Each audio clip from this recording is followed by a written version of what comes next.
Hoy en Voces vamos a hablar acerca de la importancia del derecho agrario. No le cambien.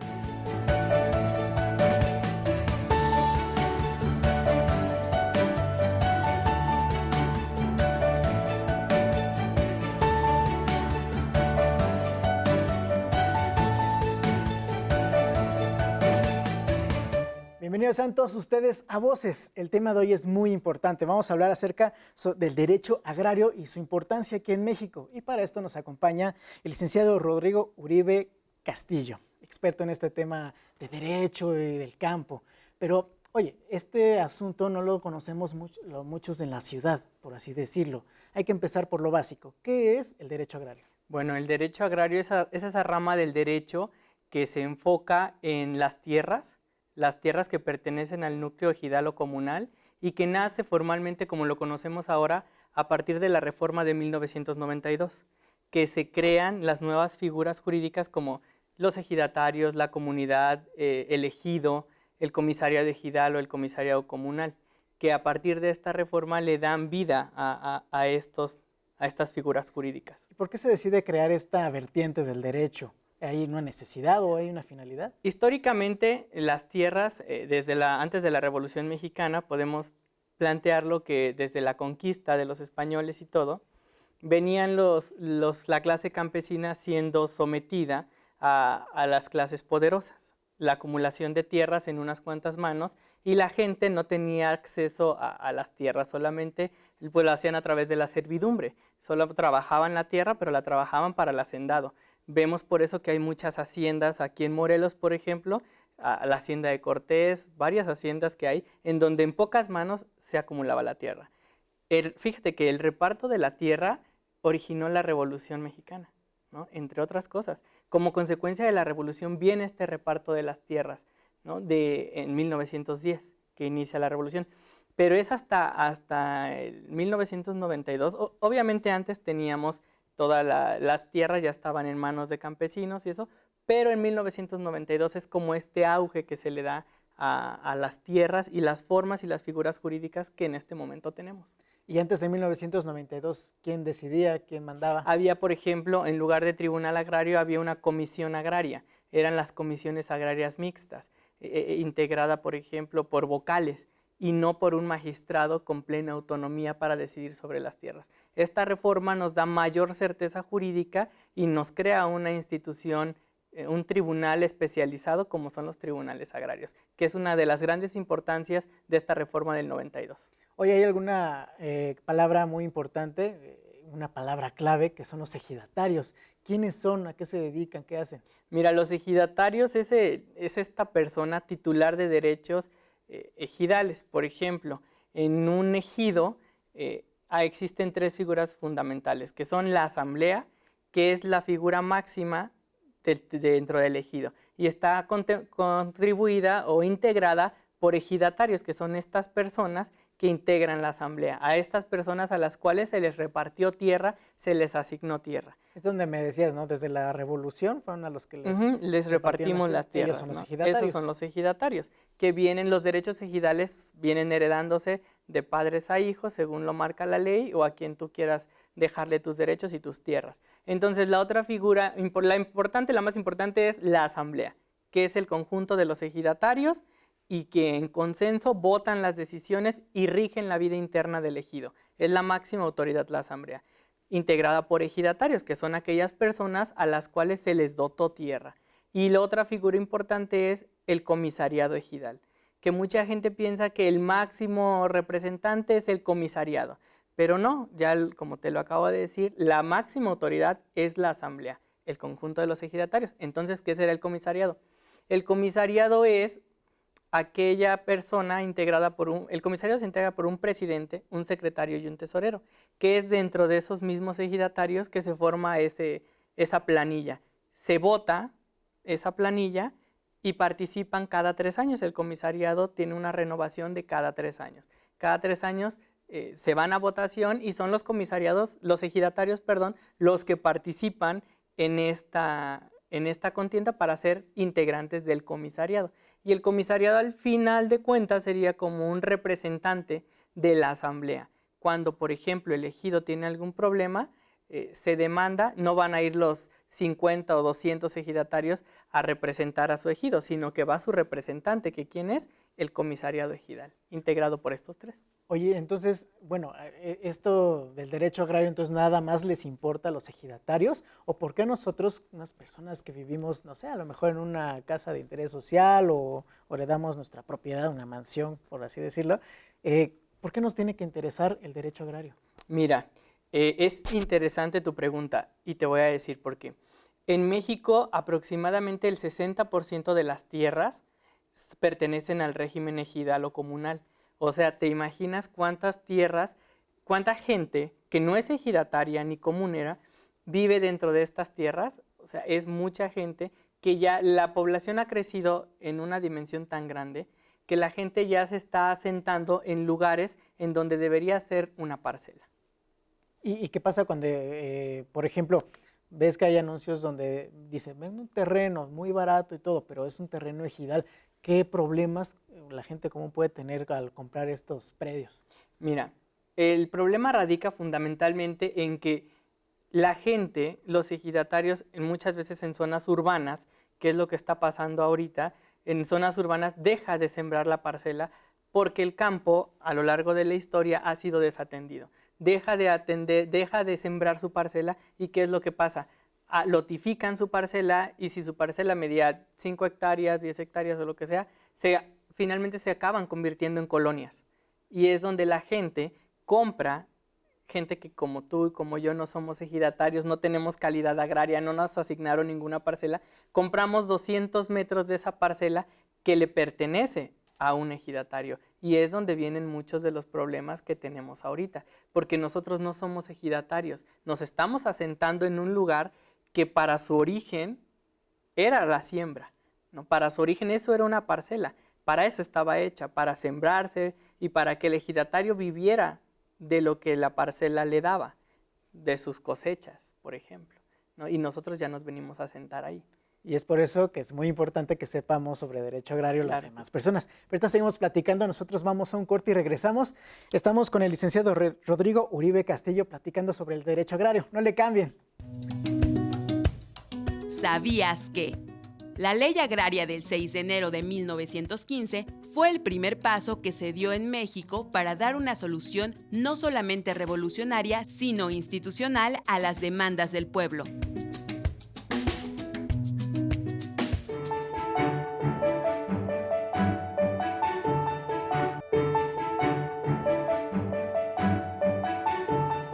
Estamos de regreso en Voces y nos acompaña el licenciado Rodrigo Uribe Castillo, experto en estos temas y que nos está resolviendo muchas dudas acerca del derecho agrario y todos los problemas que puede tener uno al comprar algún terreno en territorio ejidal, ¿no? Y ahorita hablábamos acerca de los pues de las instancias, ¿no? El comisariado y todo esta, ¿cómo se llama? ¿La asamblea? La asamblea. La asamblea ejidal. De ejidatarios. Ejidataria, que uno no sabe sobre estas cosas y es importante conocer por si alguien quiere comprar un terreno con estos tipos de certificados. Pero ¿qué pasa, por ejemplo, con los paracaidistas que llegan y, órale, ahí se asentan? Mira, por ejemplo, los ejidatarios están muy bien protegidos. Si tú tienes tu parcela y tú tienes un certificado parcelario y llega alguien de paracaidista y tú no le vendiste ni le cediste, si esa persona se quiere pelear con el ejidatario, que más adelante lo vamos a ver quién es el órgano competente para resolver esta problemática, el ejidatario, la ley lo protege muchísimo y seguramente no seguramente, estoy casi 100% seguro de que le va a ganar a esa persona que no tiene ni calidad agraria, ni documento, ni causa generadora de su posesión y le va a ganar el ejidatario y lo van a terminar sacando. ¿Estas personas son los poseedores irregulares a los que se les conoce así? Los poseedores irregulares podríamos llamarlos poseedores irregulares, por ejemplo, aquella persona que el ejidatario le vendió una parte de su parcela. Hay un principio en materia agraria que habla de la indivisibilidad de la parcela. La parcela en estricto derecho no podría ser dividida. Si la parcela mide 1000 metros o 1 hectárea, que son 10,000 metros cuadrados, no puede ser dividida ni lotificada, que es lo que comúnmente se hace, ¿no? ¿Qué es lo que estamos viendo aquí? Que la sociedad las circunstancias sociales ya rebasaron a la legislación que tenemos. Ya las circunstancias de la sociedad ya está más allá de lo que ahora tenemos vigente. ¿Con qué se está resolviendo en los tribunales, por ejemplo? Se está resolviendo generalmente, obviamente con la ley agraria, pero relacionada íntimamente con la jurisprudencia emitida por los tribunales colegiados y por la Suprema Corte de Justicia, en donde nos da los lineamientos para resolver este tipo de problemas que en la legislación agraria pues no está. ¿No? En la ley agraria no está. Entonces, con los paracaidistas, volviendo al tema de los paracaidistas, si a alguien se le mete a un ejidatario, seguramente lo va a sacar, ¿no? ¿Qué es lo que pasa? Hay muchas tierras que son bosques y selvas, que pueden pertenecer a una comunidad ejidal o comunal. A un ejido pueden pertenecer, pero estas no son para asentamiento humano, ni tampoco son una parcela para sembrarse, sino que el ejido tiene la obligación de vigilar, procurar, proteger la biodiversidad en estos bosques y selvas. Por eso es muy importante seguir protegiendo nuestros bosques. Ahorita que mencionas que esos terrenos ejidales donde hay bosques y son reservas naturales Sí. y no puede haber asentamientos humanos para vivir, ¿en qué más nos tenemos que fijar, uno que no es ejidatario, para adquirir uno de estos terrenos, una de estas propiedades? Mira, generalmente cuando uno va a adquirir un bien ejidal, lo primero que tienes que hacer es fijarte que el terreno donde o te van a vender no esté ubicado dentro de bosques y selvas, ¿no? Para empezar, o en una área natural protegida, en primer lugar. En segundo, ver que efectivamente esa persona que te va a vender sea la persona que se le asignó esa tierra, esa parcela, porque puede ser ejidatario, pero no puede ser que a cada ejidatario se le asignó una superficie de tierra. Y si ese ejidatario te vende, pero no se le asignó esa superficie, entonces no tiene derecho para poderte vender, ¿no? En estricto derecho sería así. Ahora, ¿qué otra cosa tenemos que ver? Que acudir al comisariado ejidal, generalmente ellos, los comisariados, saben de la problemática, saben de la realidad de sus tierras, de las tierras, y te pueden dar una orientación, decir, mira, no compres, ese terreno tiene varios conflictos, o ese terreno no tiene problemas, o ese ejidatario sí es titular de esa parcela y pues te puede vender, ¿no? Ahora, otra cosa importante es esta parte en donde, por ejemplo, te vende un ejidatario o te vende una persona algún terreno, ¿no? Que ya no es ejidatario porque puede pasar de una mano a otra mano, a otra mano y a otra mano. Viene esa persona y te vende y hacen recibos, generalmente, recibos así como recibí 200,000 pesos por la compra de un terreno. En una hoja de papel nada más. En una hoja de papel. Podría ser que sí esté bien en una hoja de cuaderno, pero bien con las características que deben de ser. Por ejemplo, recibí del señor tal por la venta de un terreno ubicado en la calle tal, que colinda al norte con la calle tal, al sur con el vecino tal, al este, porque si no, ¿cómo vamos a acreditar que ese recibo de dinero que me está firmando alguien efectivamente corresponde al terreno que yo le quiero comprar? Puede ser que él tenga, como te decía, si tiene, imagínate, tiene 2 hectáreas, serían 20,000 metros cuadrados, y me da un recibo, ¿cómo voy a acreditar que ese recibo efectivamente pertenece al terreno que yo tengo y que en ese momento, por ejemplo, está surgiendo un problema? ¿Cómo acredito que yo le di si el recibo es muy genérico y solo dice recibí por concepto de terreno? ¿Y estos recibos nos pueden servir para escriturar la propiedad? No, para nada. Estos recibos nos pueden dar, en caso de que lleguemos a un juicio, darle una orientación al tribunal de decir, esta persona lo adquirió de buena fe, ¿no? Lo adquirió de buena fe, lo adquirió del ejidatario, lo adquirió de tal persona y le compró de buena fe. Eso puede darnos. Para escriturar es un proceso muy difícil y con varios trámites que se tienen que hacer, que tiene que hacer la persona que adquirió y sobre todo que tiene que hacer el ejido, que es desincorporar estas tierras que originalmente le han sido dotadas y darle el dominio pleno al ejidatario. ¿Qué es darle el dominio pleno? Todos los ejidatarios van a votar como para decir, esas tierras son de usted, esa parcela ya es de usted, y entonces escapa de la protección del derecho ejidal y se vuelve propiedad privada. Se le otorgará un título de propiedad y esa parcela ya tendrá un título de propiedad expedido por el registro público de la propiedad, ya se puede inscribir. Entonces ya a partir de eso el ejidatario podría lotificar. Ese sería el procedimiento correcto, pero no lo hacemos así, hacemos todo al revés, ¿no? O sea, primero vendemos, ya se hizo una colonia, porque ya al final son colonias completas, y ya después andan arreglando todos estos trámites, que generalmente ¿quién lo hace? Pues la gente que vive en esas colonias. Y que ya ¿no? compró, ¿no? Y que ya compró, que ya tienen 30 años viviendo ahí, 40 años viviendo ahí. ¿Y qué pasa cuando, bueno, es que esto se puede prestar mucho a fraudes? Y por ejemplo, es bien sabido que en algunos terrenos llegas, compras tu terrenito, te dan tu cesión de derechos, construyes tu casita y de repente llega el que era el dueño, que te la vendió y te dice, ¿sabes qué? Es que esto es mío. ¿Qué pasa? ¿El Tribunal Agrario me puede resolver? Claro, el Tribunal Agrario es el máximo órgano para resolver las cuestiones agrarias.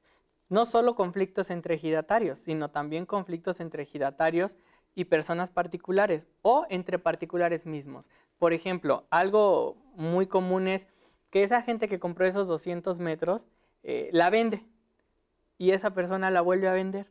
Pero aquí, a diferencia de lo que pasa en el registro público, en donde sí tenemos un historial, por ejemplo, en el registro público tiene sus escrituras y sí podemos traer la cadena de decir, Pedro le vendió a Juan y Juan le vendió a Pablo y Pablo le vendió a David, ¿no? Porque todo queda en el registro público y vemos quién es el dueño anterior, quién es el anterior y quién es el anterior. En las tierras ejidales es muy difícil. Sí, efectivamente tenemos el Registro Agrario Nacional, que el Registro Agrario Nacional lleva todo el control, pero de la totalidad de la parcela, ¿sí? ¿Quiénes son los ejidatarios? ¿A quién se le asignó tal o cual parcela? ¿Cuántos ejidatarios son dentro de un ejido? Todo eso lo lleva el Registro Agrario. Pero la lotificación que mal hecha hace el ejidatario, y sobre esos 200 metros, pues sobre esos 200 metros ya no hay un registro.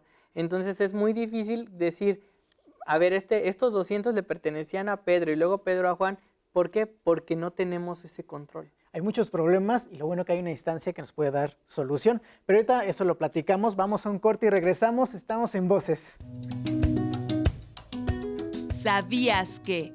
En el libro de la Organización Ejidal en el Desarrollo Rural en México, de Alejandra Ruiz Alarcón, habla sobre la transformación del desarrollo agrario que se originó en México por las reformas y adiciones al artículo 27 de la Constitución Política de los Estados Unidos Mexicanos.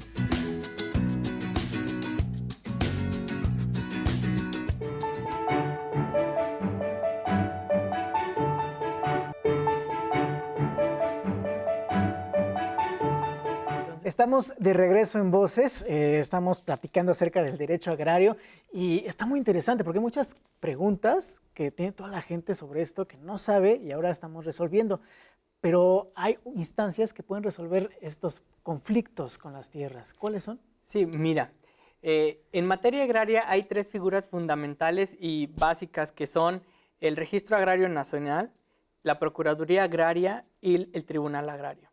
El Registro Agrario Nacional se encarga fundamentalmente, como su nombre lo dice, es como si fuera un registro civil, pero de las tierras y de los ejidatarios. El Registro Agrario Nacional va a llevar un conteo de cuántos ejidatarios son, por ejemplo, en la comunidad de Tepoztlán o en el ejido de Temisco o en cualquier ejido. Cuántos ejidatarios son, qué parcela se le asignó, cuáles son las medidas de esa parcela, cuántos metros tiene, y todo eso lo va a llevar el Registro Agrario Nacional. Si un ejidatario quiere dejar un sucesor, lo tiene que hacer en el Registro Agrario Nacional, depositando una lista de sucesores y decir, a mi muerte quiero que decir como que mi heredero de estas parcelas que yo tengo sea esta persona, ¿no?